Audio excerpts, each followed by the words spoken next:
Hey guys, welcome back. I'm Jenna from Folk Rock Farm, and today I'm just going to be doing a little bit of gardening, and I'm going to be planting this orach, a great spinach substitute. It's actually related to spinach, and I'm going to be planting this hollyhock flower, which is this jet black flower with just a little hint of red in the center.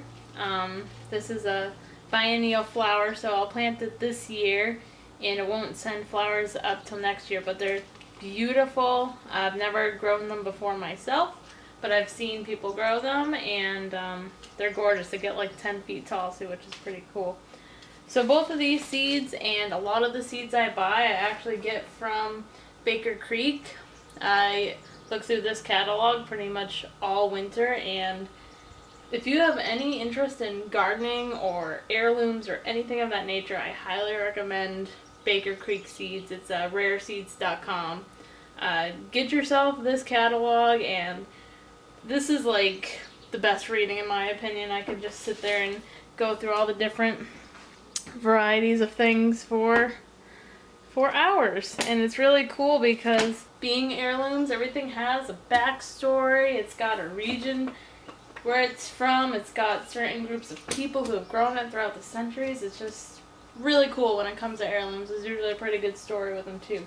And on top of all that, whenever you order from them, they also throw in a free seed. So I got this free Chijimsai seed, and I'll throw that in the garden, and you just never know. Now it could be my favorite new green. So yeah, I'll take you with me today as I do a few of these things.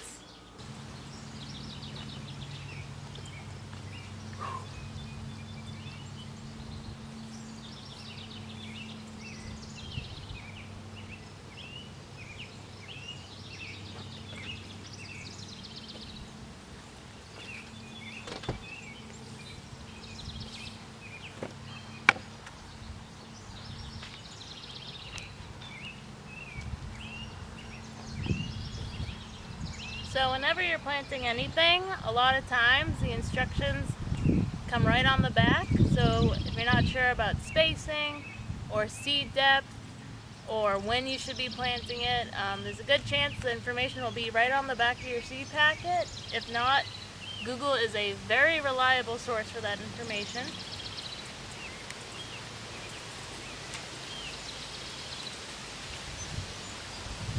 So these I'm going to go ahead and plant a 1/4 inch deep and about a foot apart. This is what the seed looks like.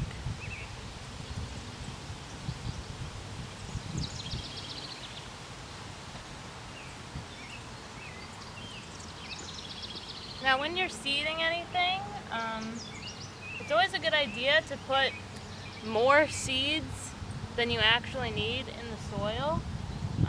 You can later remove the extra. That's called thinning, and what that does, it just gives you a fail-safe in case some seeds don't germinate, or if a hungry rabbit or something comes along and chews some of your plants, you might have some that survive. So essentially it's just a fail-safe. If you end up having too many plants, you can always come back later, take a few of them out, eat them, and yeah, it's just a nice fail-safe.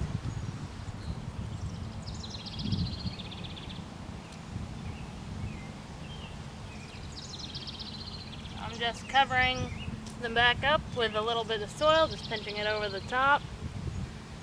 Then I'm going to come over with a watering can and water it in. It's always a good idea to water your seedlings in, or even any plants you transplant in, directly after planting or transplanting. And it's an even better idea to do it a day it's going to rain or a day before it's going to rain, to really let them settle in.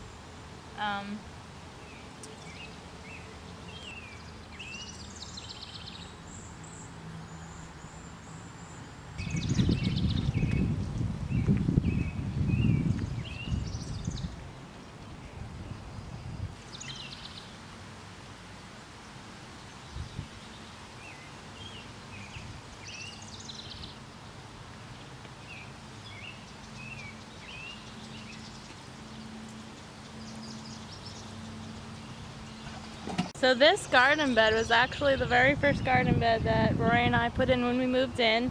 We just carved out this little rectangle here and grew some kale our first winter. And when you're creating a garden space over anything, but especially over very established thick grass, your best bet is to actually remove the grass first. You can go in, you can till it up, you can dig it out, shake the soil out of the roots, remove the grasses. Another thing you can do is put down a mulch, so you can put down layers of cardboard to try to smother the grass. You could do wood chips for a year, so anything to kind of prevent that grass from growing. So either, preventing it from getting sunlight or just removing it entirely. That'll definitely set you up, because most annuals want that freshly tilled, loose soil to really establish the roots in. And it's just your best bet if you're looking to put in a garden bed. There's also raised beds you can do if your soil's not the greatest for growing crops in. You could do like a foot high raised bed and fill it with bought in soil. Obviously that's going to be a little bit more expensive, but it will also give you a better guarantee of actually getting a good crop out of your harvest. Another thing I'm doing today is going around and picking some of these I don't know if it's calendula or calendula. I call it calendula. I'm picking these calendula flowers, which are not only edible, but they're actually used as a substitute for saffron because of their color. And they are also used to make tea, nice calming tea. So picking these this year. It's my first time growing these, and I'm going to dry them, then use them as tea and as a natural dye. You want to pick them a little later on in the morning after the dew has dried. And you just come over and you just take the whole top off just like that, not too much stem, just the top. And you just want to pick them when they're as open and fresh as possible. This one has a little friend in him, so I'll let that flower stay for now. These are very prolific, and it's actually a win-win because the more flowers you pick, the more flowers that this plant will keep producing in an effort to keep reseeding itself. And another great thing about calendula is that it does reseed itself fairly easily. Again, this is my first time growing it, so I can't tell you exactly how easy it will do that, but my hope is that I'll let some of these go to seed, let them drop, and then I won't have to plant this again. It'll keep planting itself. And right next to it here is my chamomile, also great for calming tea. And you pick the flowers in much the same manner, just plucking the tops off there, shaking off the bugs. You don't want to wash these.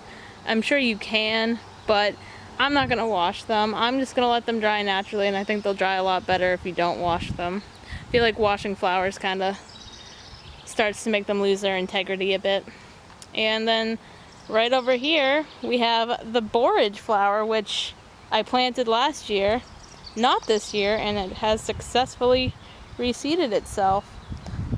So again, this is another edible flower, but also great for making a calming tea. I have made a tea in the past with borage, and it put me right to sleep. It was fantastic. I was having some troubles with insomnia, and I've been making tea out of this, and it's the perfect remedy. The leaves are edible too. It's got a very slight cucumber-like flavor, so it's just very pleasant and drinks very cute.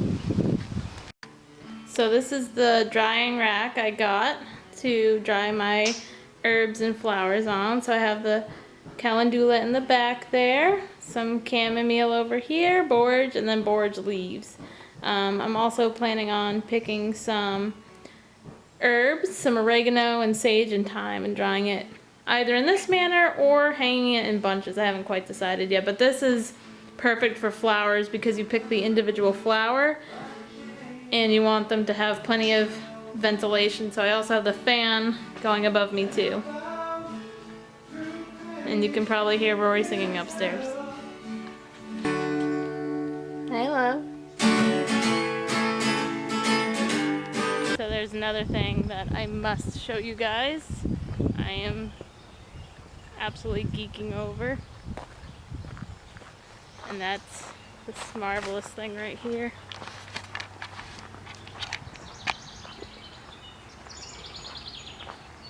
That thing that looks like a giant soccer ball is actually a mushroom. Ah, look how cool this is. Look at this thing. Look at it. It's incredible.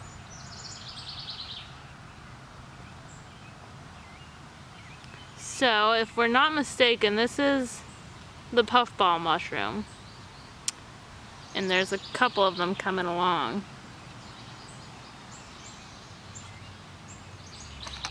So, if this is in fact a puffball mushroom, it is edible. I'm pretty certain it is one. We actually have these growing at the farm we work at, in some of the orchards where that's a setting they like. There is another mushroom you could mistake it for, but that one has gills inside. This one does not. So if we cut it open and there's no gills, it should be good to eat. We'll definitely 100% make sure that's true before we go eating it. But if so, we'll let these guys start sporing and spread their spore and hopefully become more established here. It's just the edge of some trees here, so we don't have a ton going on here anyway. So it'd be a great place to grow some mushrooms and have a food source for us or people we might sell to in the future. And they're just very whimsical and so cute. And they look like little moons. I'm so giddy over it. They're just amazing. So behind these stumps right here, where we were also planted some flowers in because they were hollow stumps that we got from a tree we had to get cut down here. This is where I'm thinking of doing the hollyhocks because they can get like 6 to 10 feet tall. I thought it'd be a really cool border behind these. They also like full sun, which you can see the sun comes across the sky like up like that, so we get plenty of full sun right here. They also like drainage, and this is at the top of the hill, so there'll be plenty of drainage and nice fertile soil, which we get a lot of runoff here from the higher parts of the property, so lots of good organic matter gathers here. So this is kind of like the before, and I'm gonna show you guys what it looks after, and hopefully the hollyhocks like it here.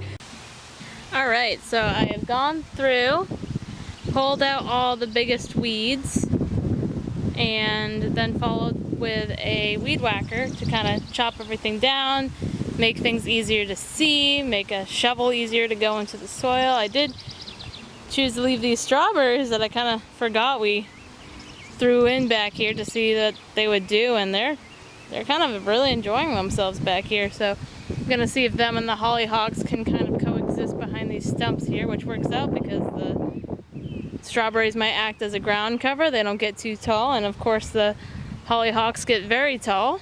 So it'll be interesting to see how that relationship works out. So next I'm going to use the shovel. There's some long-lived perennials in here like asters, grasses, dandelion, plantain, so they will definitely keep trying to come back. I'm gonna take the shovel out some dirt, flip it over, and have the grasses actually underneath, and I might even just choose to leave it like that for a few days and kind of let nature do its work, killing the grasses on its own instead of me trying to shake out all the dirt and remove it. It's probably what I'm gonna try to do here because I'm kind of tired today. And yeah, I'll show you guys what it looks like after.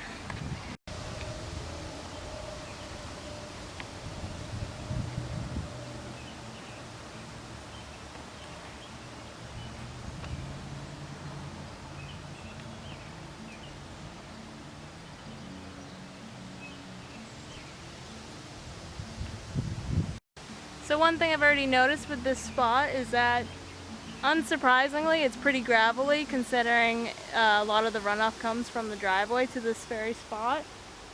So when I'm digging, I'm noticing a lot of rocks, which will be great for drainage, which the hollyhocks say they like, so that'll be good.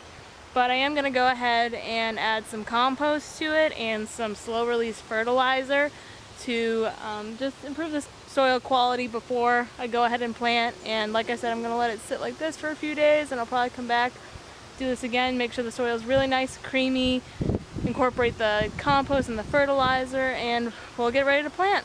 Especially since I am planting a seed, you really want to make sure the soil's nice and thin and loose when you're planting seeds. When you're transplanting, you can get away with a little bit rougher soil, but when you're starting from seed, you do have to baby them a little bit and make sure the soil's really well worked and good to go. Yeah, so I'll give you guys the update. Hopefully I can show you these later on when they're actually growing, and it'll be good.